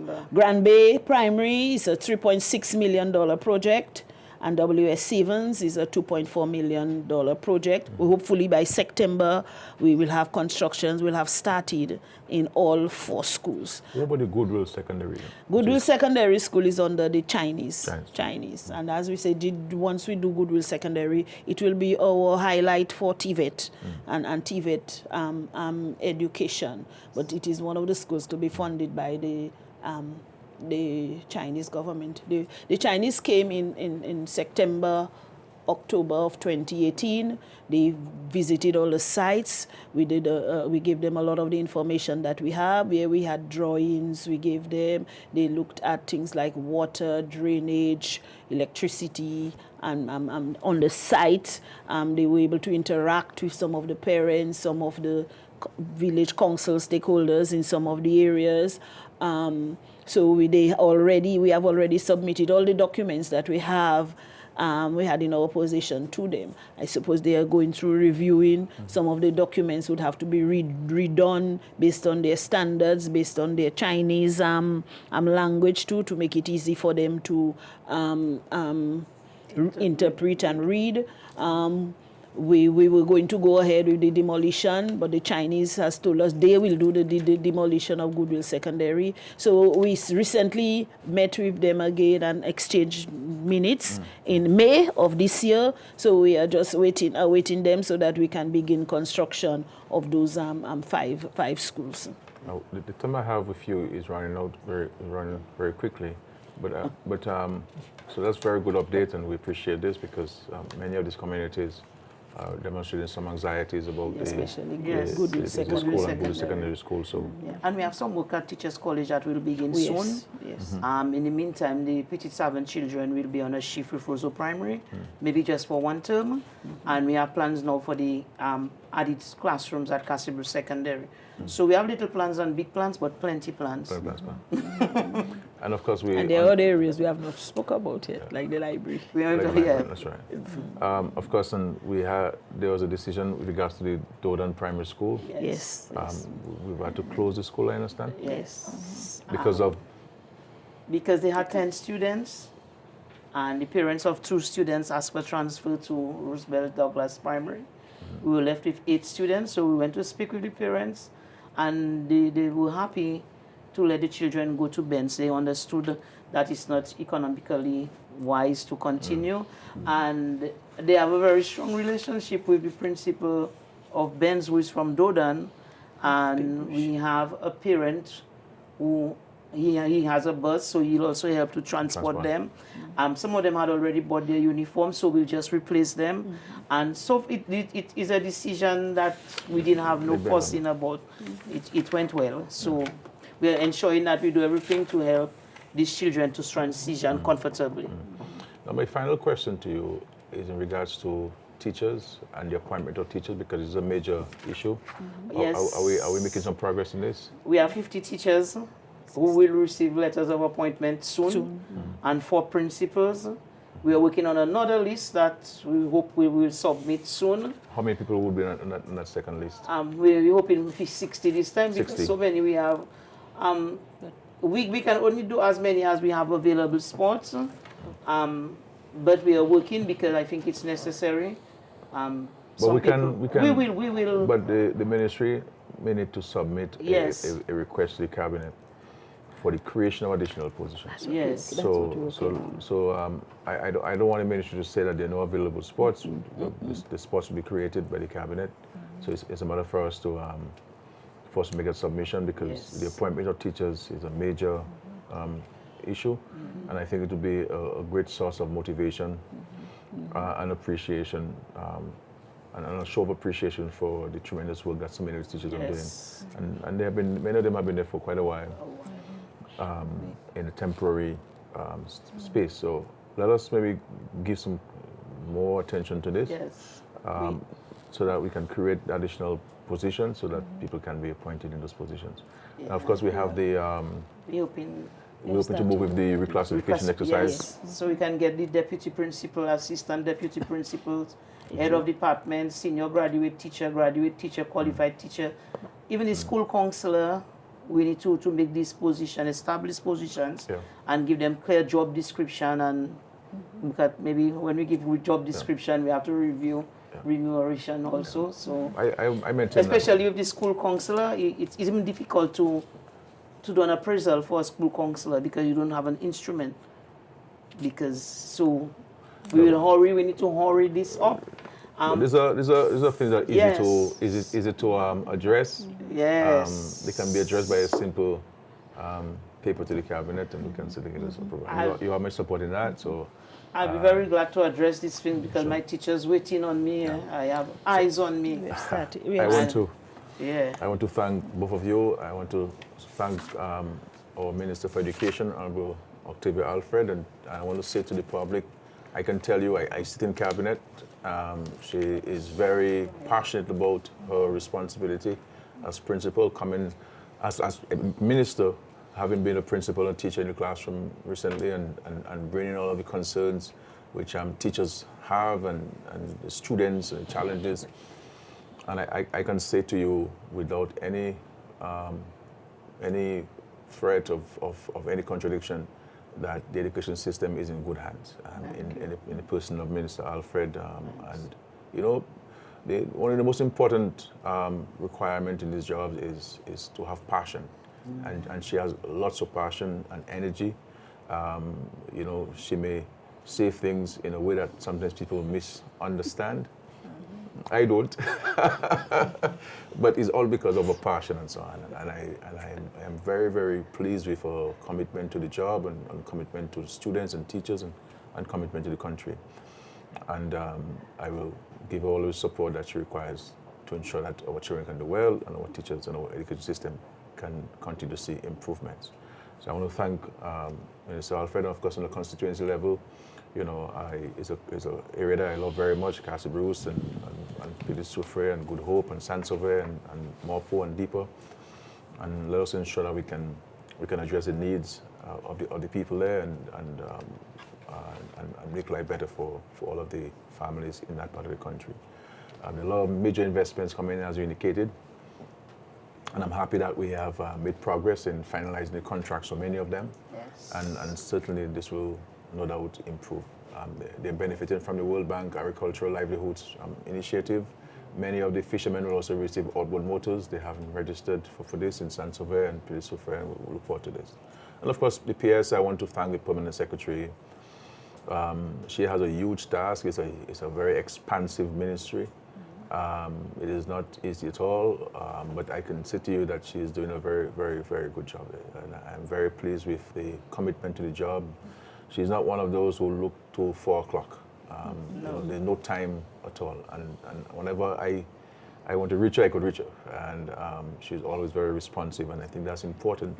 And the attitude of the department towards the work is exceptional. And I want to say this. And I don't give people marks for free, as you know. I never do that. So when I say these things, it is because I am certainly convinced by this, and I'm very grateful to them and for the time that they've spent. Obviously, we have just only dealt with the tip of the iceberg where education is concerned. We did not go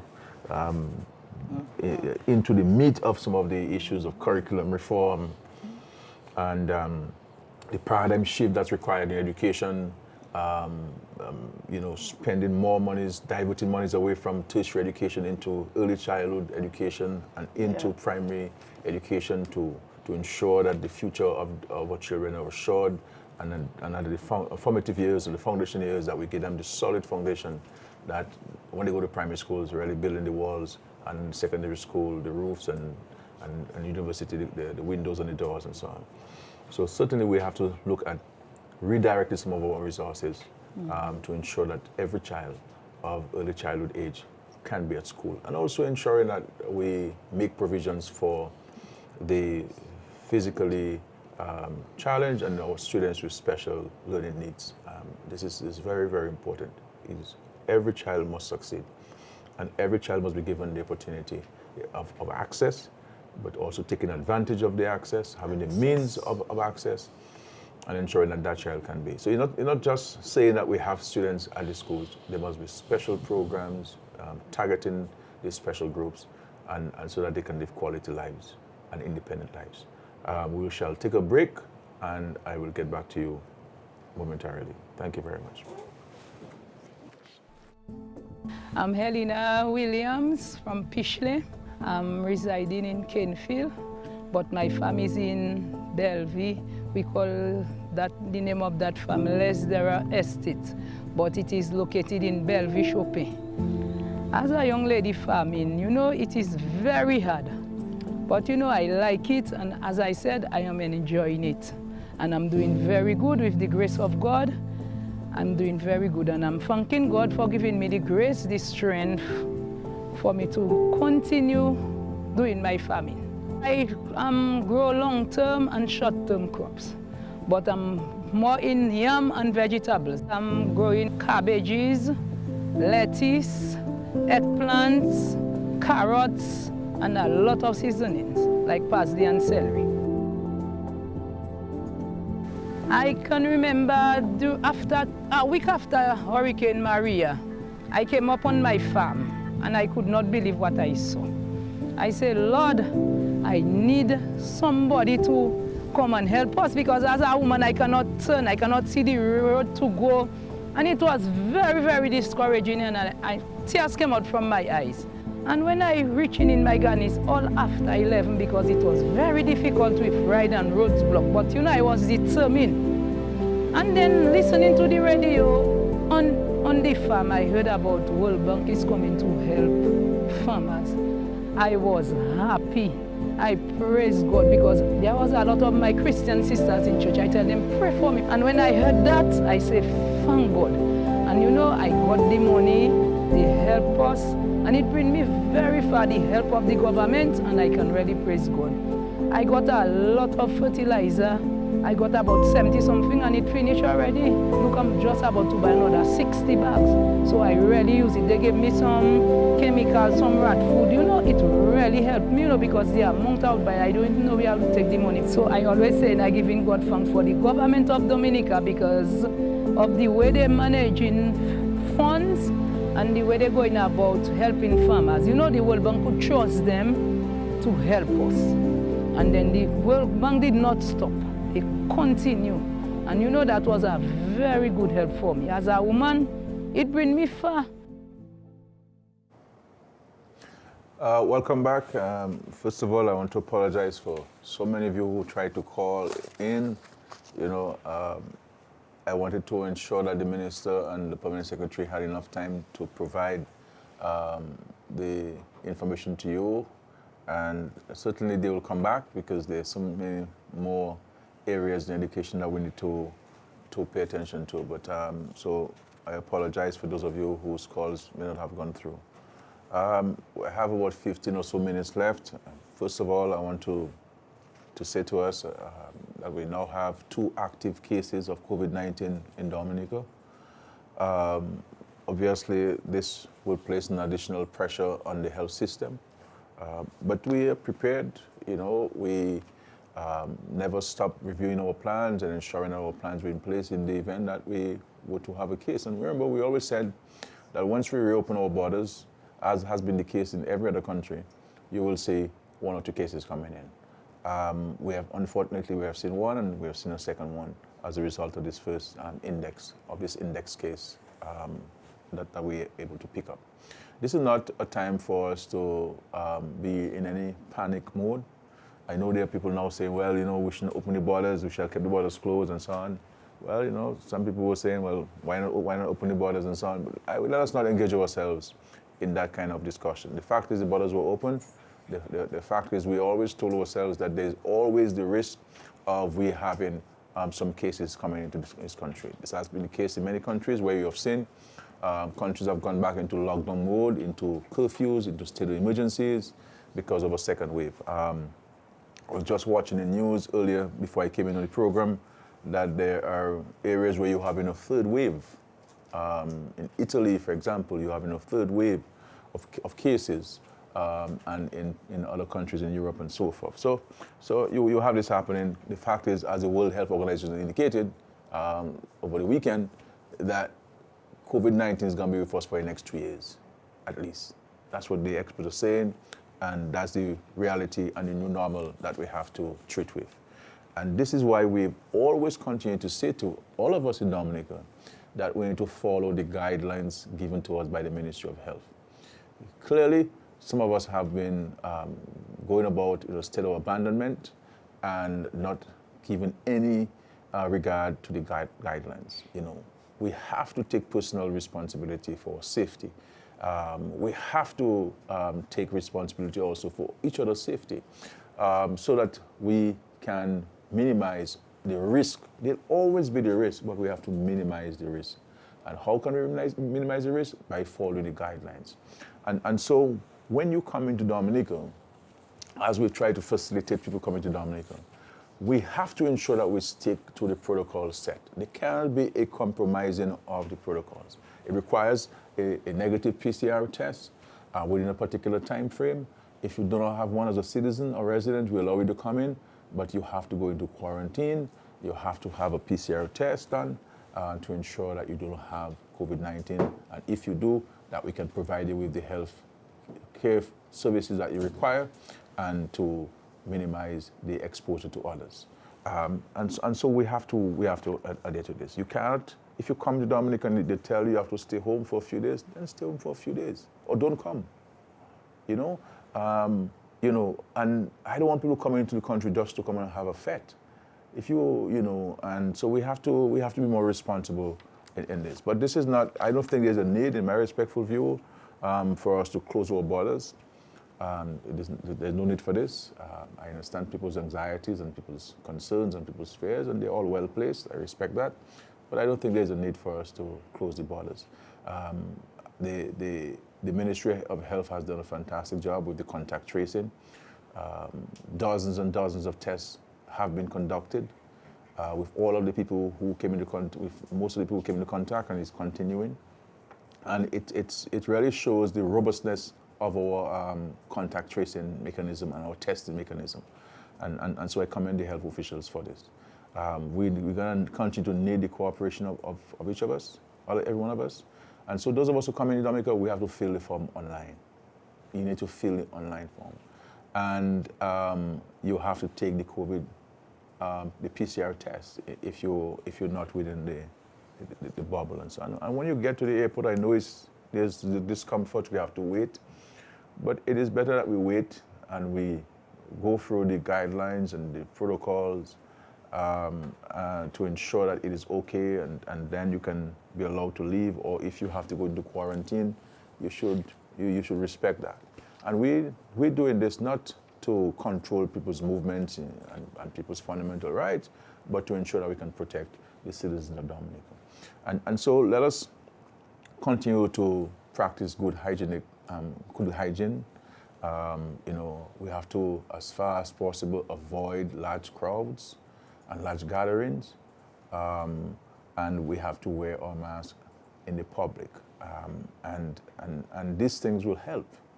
These things will help minimize our exposure. It will help minimize the risk associated with COVID-19. So there's no need to panic. Things are basically under control. Obviously, tests are continuing to be done. So as the results come in, we will provide you with updates on this. So as I said, we have 2 cases. This has taken our number to 20 COVID-19 cases in Dominica, and we expect these 2 patients to recover successfully. Now, there is no need for us to go about with this stigmatization of individuals. People of all walks of life and all religious backgrounds and economic status have contracted COVID-19.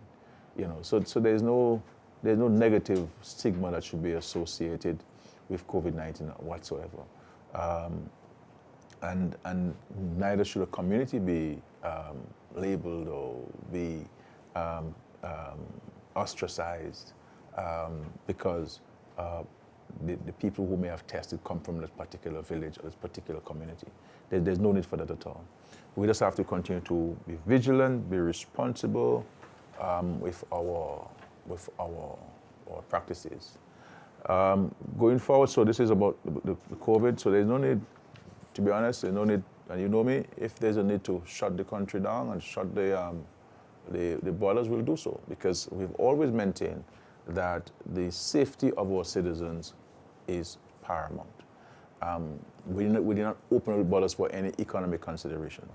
The Treasury makes little or no money from the opening of the borders at this time. And so it is not about no economic consideration. We recognize that there were students, there were Dominican citizens, Dominican residents who are overseas and who need to come home. And we have also allowed visitors to come in. We have set the countries into categories of low risk, medium risk, and high risk.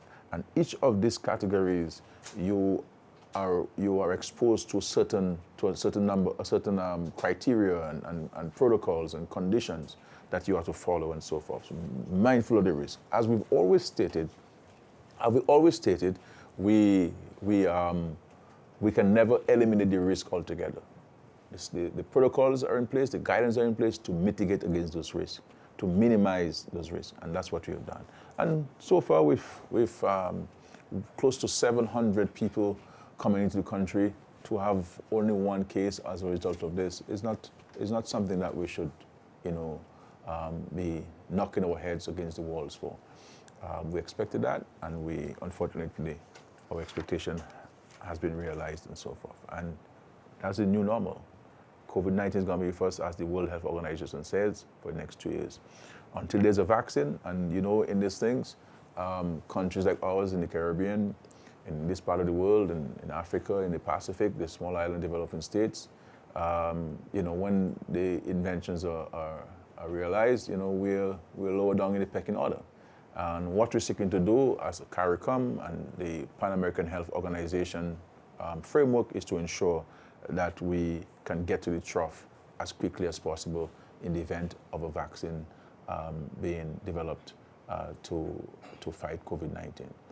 So, and of course, the Ministry of Health will give an update hopefully tomorrow evening on the number of tests done and the number of positive results came in and the number of negative results that came in.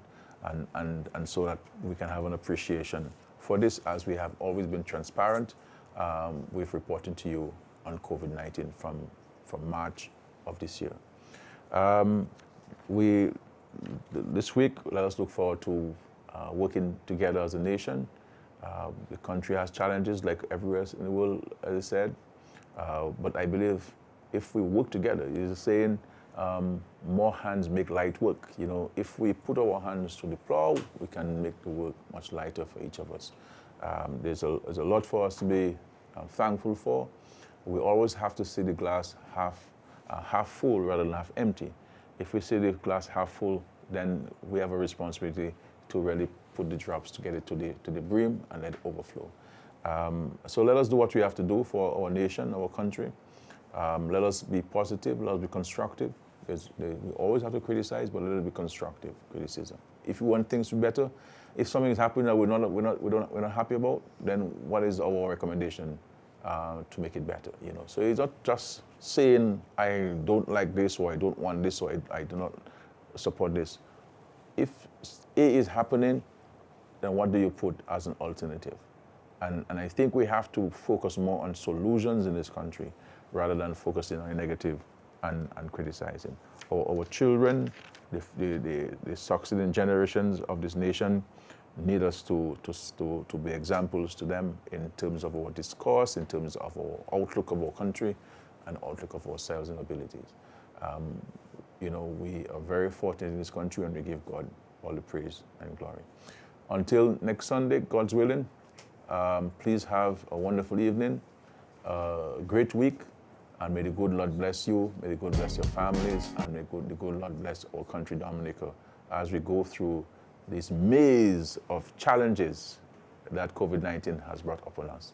But we have been through challenges before. We have seen the economic crisis from 2008 to 2015, the world crisis, the oil crisis, when the price of oil went over $130 or $40 a barrel. We have seen natural disasters in 2013, 2015, 2017, and prior to that, we saw the earthquake in the North of Dominica. We're confronting COVID, and we have recovered from all of these previous external shocks and these natural disasters. We have a resilience that is unparalleled in this world. And as a small nation, as a small economy, there's a lot that we can share with the rest of the world in terms of overcoming adversity. And like Job, let us not lose faith, and let us not curse God and seek to die. We have to have faith in the Lord that He will not give us more than we can bear.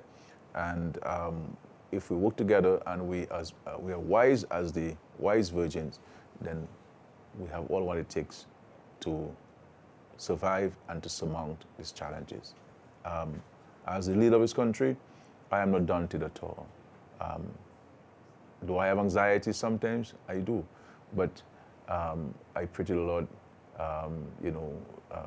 when anxiety is coming, so that, in prayer and supplication, everything will be okay, and everything will be okay. And when we're going through our own individual challenges, never believe that you have the worst challenge. There's always somebody else who has it worse than you. And instead of cursing the candle in the dark, let us thank God for this. And most important thing, let us thank God for life. Once you have life, you can live any other issue that come our way. Thank you very much. God bless you. Let us love our country. Let us love our neighbor and be truly our neighbor's keeper. Thank you. We are in the hurricane season. Here are some tips to keep your families and communities safe. Before a hurricane, ensure that you know your emergency shelters. Contact the Office of Disaster Management for information on shelters closest to you. Have disaster supplies on hand. Non-perishable canned food and water. Portable battery-operated radios. Flashlights and extra batteries, essential medicines, first aid kits, cash and bank cards. In the home, protect your windows. A low-cost approach is to put up plywood panels. Trim branches away from your home and cut all dead or weak branches on any trees on your property.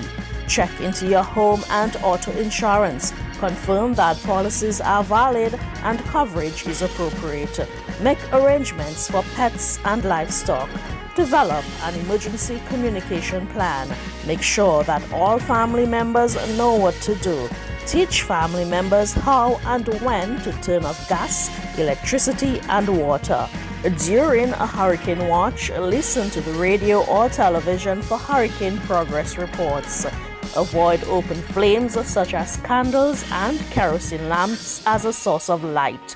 If power is lost, turn off major appliances to reduce power surge when electricity is restored. Store drinking water in clean jugs, bottles, and cooking utensils. During a hurricane warning, if you need to evacuate your home, lock up and go to the nearest shelter. Take blankets or sleeping bags to the shelter. Listen constantly to a radio or television for official instructions. Store valuables and personal papers in a waterproof container on the highest level of your home. Stay inside, away from windows and glass doors.